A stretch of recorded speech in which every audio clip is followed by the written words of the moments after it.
Ricky. Hey, you guys got to go back. 4-1. Shotgun snap from J.C. Tretter. It's a run of 20 for Nick Chubb. JC, this is a nickel defense. In this situation right here, when you come out of the huddle or if you just line up, are you looking at, okay, they're in base, are they in nickel, are they in dime? So are you cognizant of what front they're in from every single play for all of the different things that you got to be able to do? Yeah, I actually face the opposite direction in the huddle. So everybody will face the quarterback kind of back to the line of scrimmage, and I turn and face the line of scrimmage and really face their sideline, and I'll be announcing the personnel as they sub off and on the field, just to knock that out before we even get to the line of scrimmage. That way everybody knows, hey, sub's on the field, and then we have the alerts of what they like to bring in sub, or, hey, base is on the field, or, hey, a lot of DBs running on here, like, be alert for something coming. And that communication happens for me in the huddle. I like to make sure everybody knows that as we're getting the play so they can think through it. You're making Baldy's point that maybe the center is the smartest guy. I mean, you're listening to the call, you're making the calls, you're calling in personnel from the sideline. JC, let's clear this up, okay? You see these teams all the time where the quarterback comes up and points out the mic, and you see kids in the schoolyard now where the quarterback's coming up and pointing out the mic like, I've got to tell the center who the mic is. Hey, Mike 5-4, Mike 5-4. Here we go, 52. 52's the mic. Mike's 5-2. Mike's 5-2. I always hated that when I was in the offense because I'm like, JC and I know everybody knows who the mic is. Why do I have to point out the mic? So what is the benefit of a quarterback coming up and pointing out the guy that we all know is the mic? And we've never done it. And there are some coaches that want to do it, and I can't do it every play or have the quarterback tell me every play. There's so much communication that has to go on in such little time. Doing something as redundant of that doesn't really tell anybody anything they don't already know. It's just a waste of the quarter of a second you could be using to say something that guys really do need to hear before that ball snaps. So I've never been a fan of it, and I rarely ever do it. Amen. I'm with you. Third down, they need 6. Mayfield drops back to throw. His pass over the middle, caught by Bryant for a first down. What becomes the key to being able to, to handle a twist really, really well? Yeah, this is a lot of in-play communication. So I've got Geno on me. I'm very much focused on trying to block Geno Atkins. But these are the things I feel Joel's hand on me. And a little push that I know he's trying to tell me to go back inside. He's also giving me a go, go, go call to let me know the guy he's got is going inside, so we got to pass this off. It's just so much a feel and communication, but all that stuff, just Joel's hand on the side of my body, letting me know that something's coming back inside to push me back off the block and get my eyes back inside. Those are the little things you just got to do over and over again to make sure you guys are on the same page with how you're going to pass everything off. I've never thought about it from an offensive lineman standpoint, but as a quarterback, I've always, when I played, it was like, I can tune out 70,000 people and I can focus and listen to what I need to hear, if anything. With you having to hear that go, go, go call, you kind of think to yourself, it's going to be loud. How's he hear that? Are you able to basically tune out everything else and tune into your 5 guys up front and the calls that they're making? Yeah, you can hear it, and hey, you've been around the guy. You can pick their voice out of the chaos. You can hear it. You know what calls they're going to use. Some guys, naturally, those are instinctual calls. So some guys say go, go, go. Some guys say in, and you're not going to get on them for that. They're trying to tell you what you need to know as quick as possible. You're not going to say, hey, and could you try to say go instead of in? Because that guy's not going to change what he's saying in that moment. So you learn kind of what those guys like to go to, what those guys like to say, and then just react to it. But you get a really good feel for how guys are going to communicate to you during the play. Subbing at 13. Hey, we over-communicate. Hey, I told him, let's run the ball right here. That's on you guys, all right? We're going to go big people and run the ball. So you're a big power run football team, JC. And I nicknamed you the Union this year. I just love the way you guys played together and hard hats and lunch pails and all that stuff. On this play here, this is a counter tray. You never know where this play is going to break, JC. This play can break anywhere. It's one of the coaching points of the play. But take us through a little bit of you and Wyatt here to be able to get Bitonio and the tight end free. Here, I just know I got to make sure he doesn't get up the field. And then once I can wall him off, the play is going to be hitting behind me. So I'm fine right here. I know really the play's over for me. I just don't let him track back into the block. Wyatt, a little different here because Brandon Williams, big, strong guy at the point of attack, he reads out of it right away, and then Wyatt has to anchor to hold that gap for Nick and allow the pullers to get around him. Now David reads out too, and we practice this play a lot because, like you said, it can go anywhere, and it really depends on how the defense plays you. And even on the pull here by Bitonio, I mean, you get a blitzing middle linebacker here on the play. I mean, he's got to be ready for that. He's got to be ready for him, the middle linebacker, to play like at depth. He's got to get ready to play if Judon right here crashes this thing. Like when you're pulling, your eyes really got to see everything. Right, and a lot of it's, pre-snap cues. I know Joel is probably using his peripheral vision to watch 48 this whole time, and then as he snaps his head around, his eyes are trying to find him through the carnage to know exactly what type of block he's got to make at impact. This offensive line starting to lean on people, pulling the big left guard, Bitonio over. Guess what, guys? I'm running the ball. This next play is just your inside zone. And everybody has inside zone. Take us through. You're going to get two double teams at the point here on the defensive tackles. This was a great day running the ball against the Cowboys. But take us through how you coach it, what the responsibilities are. Yeah, this is one where Joel does this great, where if we can take the one technique into the linebacker's lap, we know we've got to run out the front side. Most times, inside zone's going to cut back most of the time.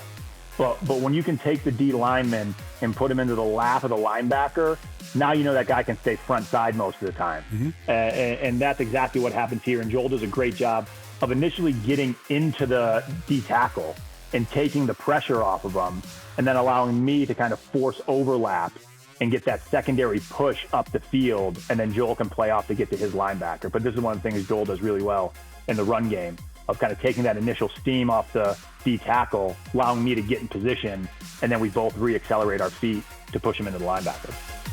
This is just a straight zone play. Look at the movement that offensive line gets. Nick Chubb does not have contact to him until he's 7 yards downfield.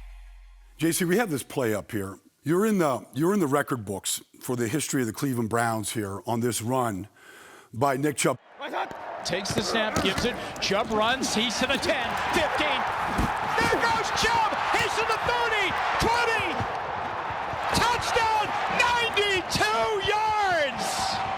This historical run of 92 yards doesn't happen unless you can get to this middle linebacker. What are you thinking about in order to get free to get to this Mike backer?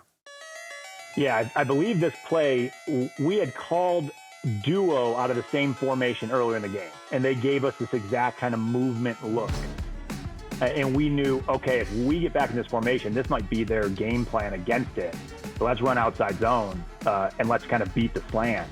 So I know going into this that there's a good chance that three technique's going to slant inside. I can't get picked.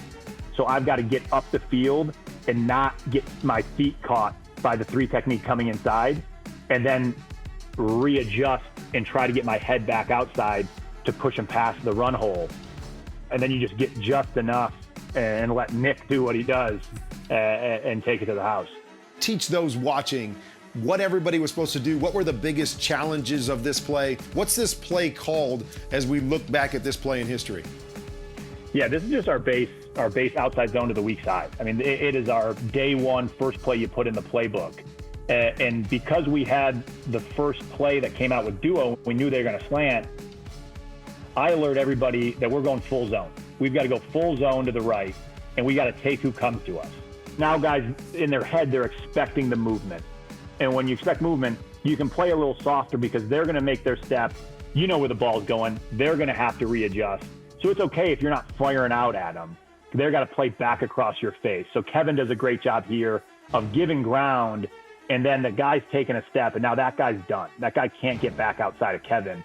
And that's the thing, when you get those alerts and those calls, it kind of clears things up of what footwork you should take.